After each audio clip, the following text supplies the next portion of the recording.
¿Qué será eso que huele tan bien, pero en realidad sabe mal?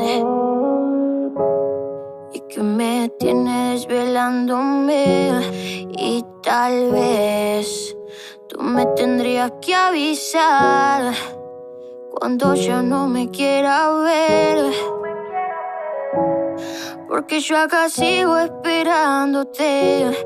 Qué mal por mí, que haga frío acá afuera y tú hoy no quieras salir.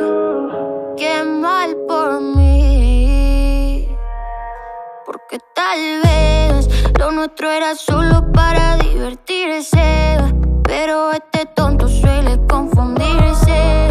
Y es triste que desde el fin ya no he vuelto a sonreír. Tal vez lo nuestro era solo para divertirse, pero este tonto suele confundirse. Y es triste que desde el fin ya no he vuelto a sonreír. Parece leyenda, maniquí, le queda bien toda la prenda.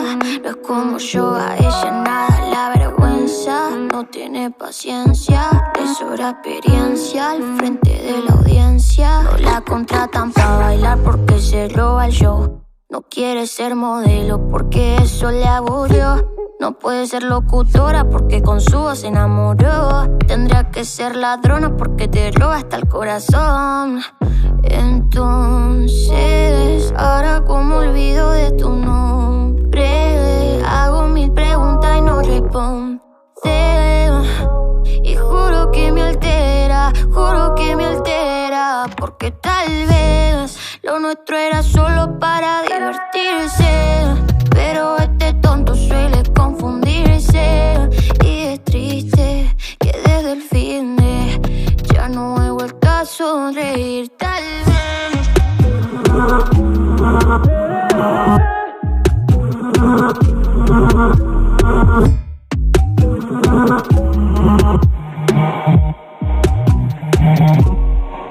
solo mira, demasiado flow en esa piba. Lo anda con un como porque opaca las amigas.